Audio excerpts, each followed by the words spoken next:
Hello everyone, welcome back. आज के session में हम डिस्कस करेंगे methods of budget appropriation, means to say advertising budget appropriation. यानी कि प्रीवियस वीडियो लेक्चर में जो हमने टॉपिक डिस्कस किया था वो था एडवर्टाइजिंग बजट का प्रोसेस।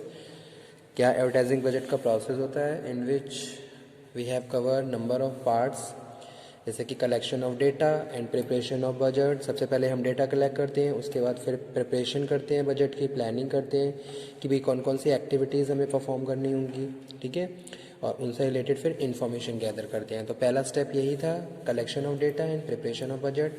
सेकेंड वन है फिर जो भी आपने डेटा कलेक्ट किया है उसके लिए आप प्रेजेंटेशन रेडी करोगे और उसको फिर अप्रूव करवाओगे। तो सेकंड स्टेप यही है, presentation and approval of the budget. Third one is budget executions, फिर आप बजट को एग्जीक्यूट कर रहे हो। और फोर्थ वन है कंट्रोल ऑफ बजट, ठीक है। इसमें आप क्या करते हो कि भाई जो भी आपने प्लान किया है क्या वो सक्सेसफुली इम्प्लीमेंट हो रहा है, उसको आप इवेलुएट करते हो। तो that is a fourth step, control of budget, ठीक है। Now today we are going to discuss methods of appropriations. So there are various methods which are commonly used in the determining the size of advertising budget. तो इस हाँ first one है profit maximisation. तो साथ के साथ मैं लिखता भी रहता हूँ और आपको समझा भी दे रहा हूँ।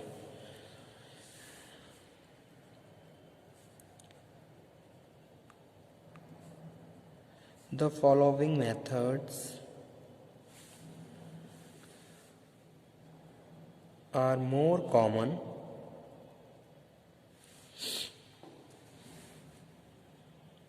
used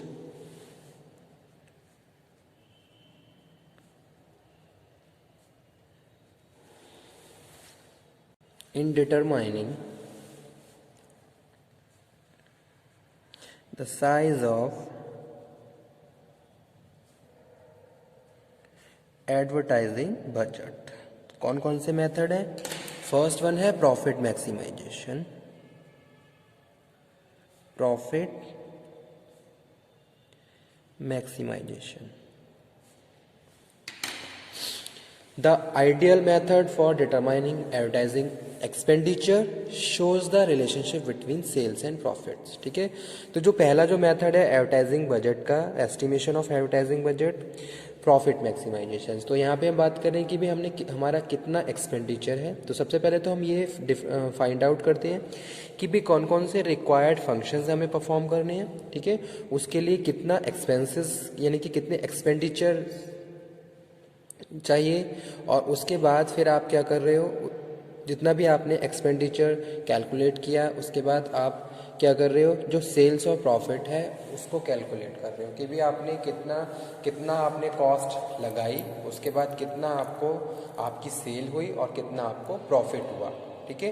तो इसके बेसिस पे हम क्या करते हैं, एडवर्टाइजिंग बजट को एस्टिमेट करते हैं। तो पहला यही है प्रॉफिट मैक्सिमाइजेशन, यानी कि जो आपने जो प्रीवियस प्रैक्टिसेस को प्रोसीड किया है, जो प्रीवियस आपने जो भी एक्सपीरियंस किया है उसके बेसिस पे आप क्या कर रहे हो, अपनी जो सेल्स है उसको डिटरमाइन कर रहे हो कि भी कितनी सेल रही, कितना हमने एक्सपेंडिचर किया, कितनी हमारी सेल रही और कितना हमें प्रॉफिट हुआ। तो पहला स्टेप यही है प्रॉफिट मैक्सिमाइजेशन, यानी कि it is a very common and popular method for determining and estimating the advertising budget. यानी कि प्रॉफिट के बेस पे आप क्या कर रहे हो, फ्यूचर के लिए बजट को एस्टिमेट कर रहे हो। The ideal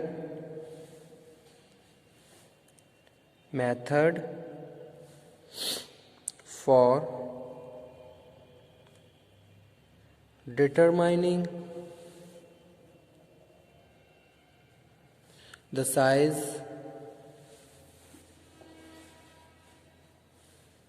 budget size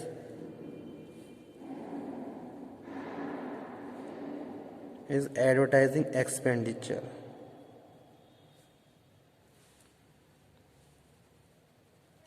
Shows the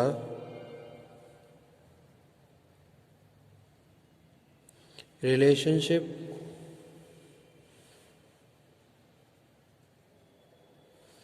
between sales and profit.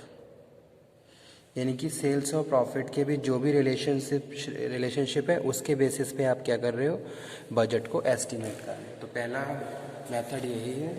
Second one है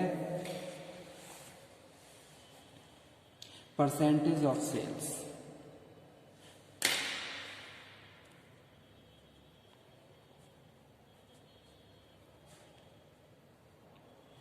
तो फर्स्ट मेथड क्या है, प्रॉफिट के बेस पे आपने क्या करा, फ्यूचर के लिए बजट को एस्टिमेट किया कि भाई कितना आपका एक्सपेंडिचर रहा, कितनी आपकी सेल रही और उसके बाद कितना आपने प्रॉफिट जनरेट किया है।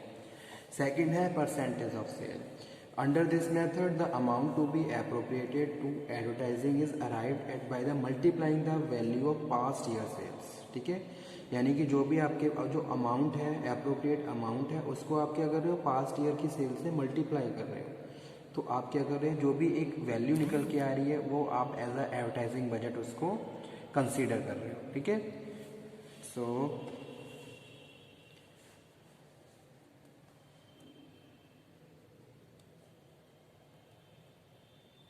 The amount to be appropriated, जो भी आपके पास एप्रोप्रिएट अमाउंट है उसको आप कैलकुलेट कर रहे हो कि भाई ये क्या है, सफिशिएंट है हमारे फ्यूचर में जो भी हमें एडवर्टाइजिंग एक्टिविटीज़ को परफॉर्म करना है उनको प्रोसीड करने के लिए। The amount to be appropriated to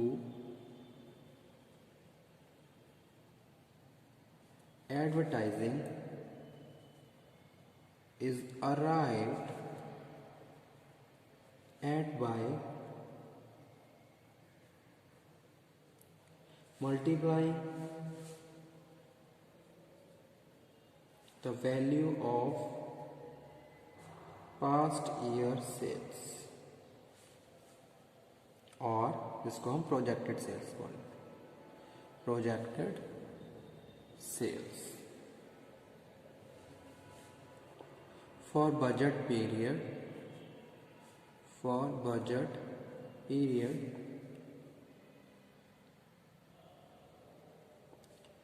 with a predetermined percentage. ठीक है, so advertising allocation is equal to percentage of rupees sales into rupees sales. ठीक है, उसके बाद जो थर्ड मेथड है स्टूडेंट, थर्ड वन क्या है, थर्ड वन है return on investment method. Return on investment यानी कि आप कितना इन्वेस्ट कर रहे हो और उसके बाद कितना रिटर्न आपको मिल रहा है। एक पर्टिकुलर अमाउंट आपने क्या करा, इन्वेस्ट करा, और उस अमाउंट को इन्वेस्ट करने के बाद कितना रिटर्न आपने गेन किया।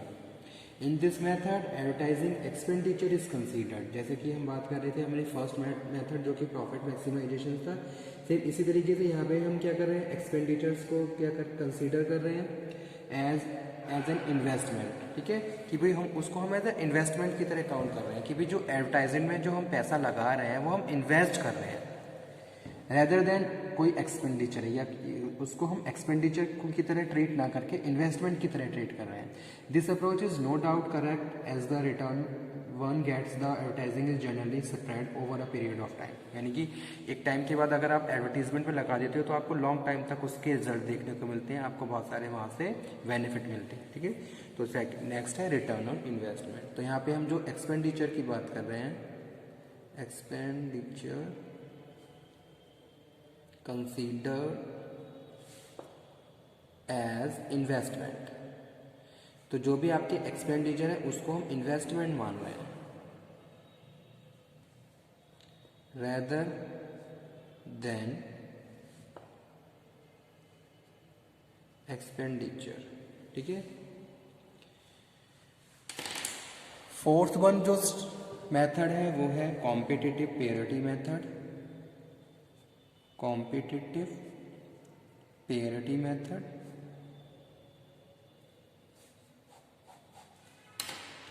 so it is a common to monitor the marketing program of competitors.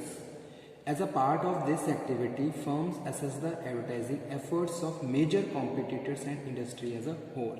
Okay, तो यहाँ पे हम क्या कर रहे हैं, पहले तो हम जो भी हमारे कॉम्पिटिटर्स हैं उनको प्रॉपरली वहाँ से डेटा गैदर कर रहे हैं कि भाई जो हमारे कॉम्पिटिटर्स हैं वो किस तरीके की प्रैक्टिसेस को फॉलो कर रहे हैं, कितना बजट वो एलोकेट कर रहे हैं अपनी प्रमोशंस पे, एडवर्टीजमेंट पे। उसके हिसाब से फिर क्या कर रहे हो, आप अपने लिए डिसीजन मेकिंग कर रहे हो कि भाई अगर हम मार्केट में ये कंपटीशन चल रहा है, इस तरीके से इतने जो हमारे कॉम्पिटिटर्स हैं इस इतना फंड यूज़ कर रहे हैं, तो हमें अब अपने आप को कितना फंड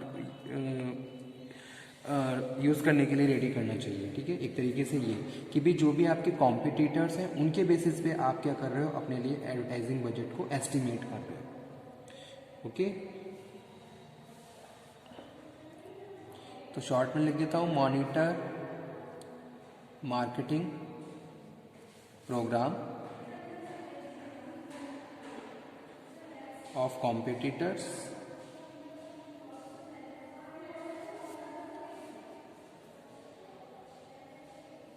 ठीक है, and on the basis of that you are evaluating, you are estimating for advertising budget to your product and services. तो उसके हिसाब से आप क्या कर रहे हो, अपने लिए बजट को सेट कर रहे हैं। उसके बाद नेक्स्ट है 5th नंबर पे, objective and task approach. Objective and task approach.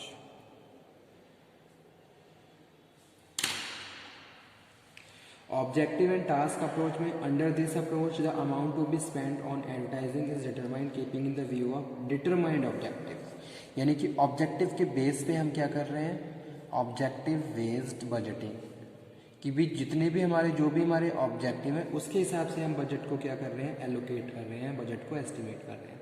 जैसे कि आप अपने ऑब्जेक्टिव को डिफाइन कर रहे हो, फिर कौन कौन से आपको टास्क परफॉर्म करने हैं, कौन कौन से इंपॉर्टेंट फंक्शंस आपको परफॉर्म करने हैं। ओके, आउटलाइन द टास्क और determine the cost of accomplishing this task, और उन टास्क को कंप्लीट करने के लिए कितनी कॉस्ट लगने वाली है। ये सारे चीज़ें क्या हैं, ऑब्जेक्टिव एंड टास्क अप्रोच है। पहले आपने क्या करा, अपने ऑब्जेक्टिव को डिफाइन किया, उन ऑब्जेक्टिव के हिसाब से फिर आपने ये डिटरमाइन किया कि भाई कितनी रिक्वायर्ड एक्टिविटीज़ आपको फॉलो करनी पड़ेंगी। ठीक है, कौन कौन से मेन फंक्शंस आपको प्रोसीड करने पड़ेंगे, उसके हिसाब से फिर आप क्या कर रहे हो, उन फंक्शंस जितने भी फंक्शंस हैं उसके हिसाब से आप अपने फंड को एस्टिमेट कर रहे हो। तो ये 5th मेथड है, objective and task approach. So these are the method of appropriation of advertising budgeting. Okay, thank you.